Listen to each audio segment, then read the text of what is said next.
Credit card delinquencies tonight at the highest level in 2 decades.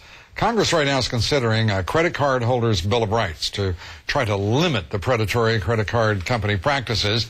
My next guest is a leading opponent of that proposal. He's Congressman Jeb Hensarling. He joins us tonight from Capitol Hill.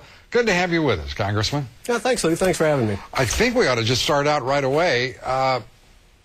Why do you think that a credit card Bill of Rights would be, as you put it, a Bill of Wrongs? Well, I don't think a bill would necessarily be a Bill of Wrongs. I think this bill would be a Bill of Wrongs. And the reason, Lou, I think it would be a Bill of Wrongs is because for millions of Americans who are struggling to fill up their gas tank and put food on the table, what this bill could do is actually increase fees. It could lead to annual fees.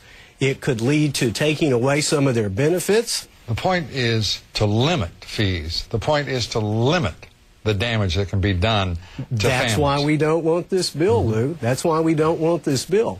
Right now, if you go back, say, 10 years ago, a third fewer Americans had access to credit cards. They all had to pay annual fees, and they paid a high interest rate. What's changed?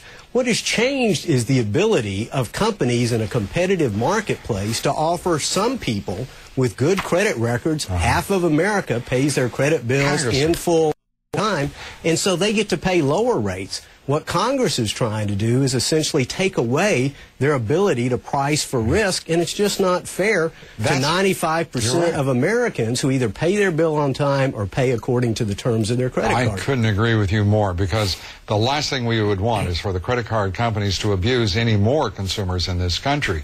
The idea, so then you do support Ben Bernanke's call for more regulation of the credit card industry. You're not opposed to regulation then of the credit card industry itself. You have no problem with stopping these fees, these bait and switch interest rates, ending those practices, do you? I have a problem with some of the regulations that Bernanke has proposed, but not all of them. How about the $135 billion in interest? How about the bait and switch tactics of these major credit card companies, the usurious interest rates that are beyond any kind of pale of conscience or reason? There is no economic basis for it, Congressman. How could you possibly object to it? What I believe is that there has to be better disclosure. Nobody understands their credit card terms, and so frankly there's a problem with disclosure. It comes from the government, it comes from trial lawyers, and it comes from some credit card companies indeed engaging in unscrupulous practices.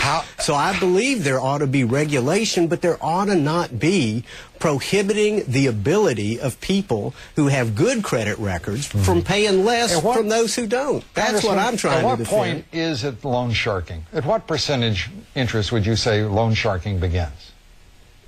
Listen, I think as long as you know the terms and you agree to the terms. Look, I'm not being hypothetical.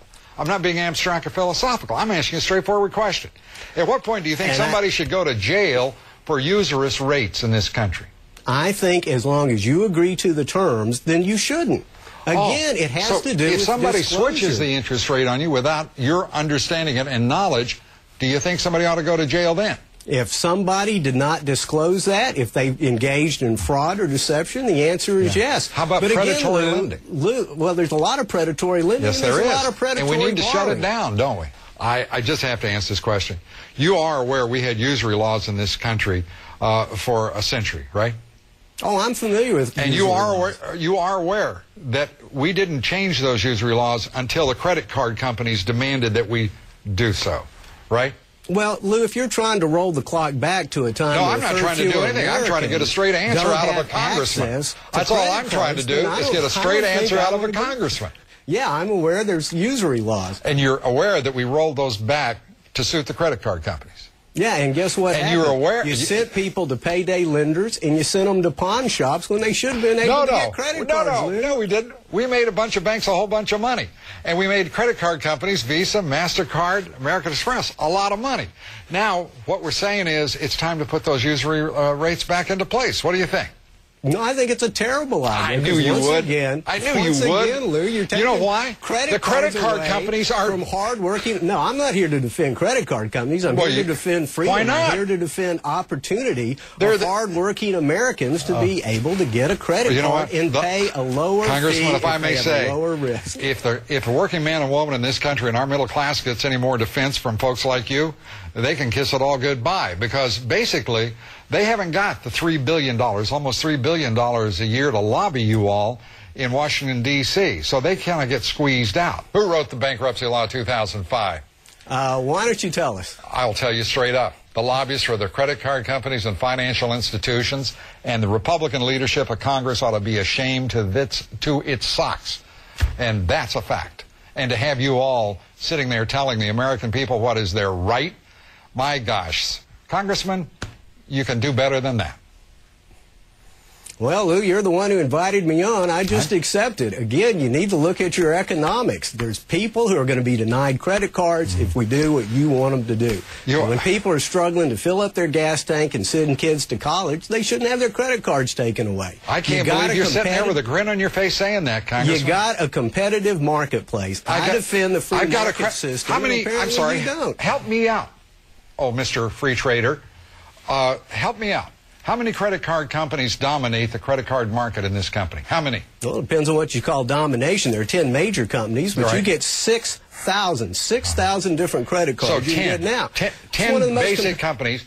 What's that called in economics, Congressman? It's called an oligopoly, isn't it? Well, we got two. That's not exactly a free market. Computer so I take it, systems. since you're so proud of free trade, you're going to break them up. Is that it?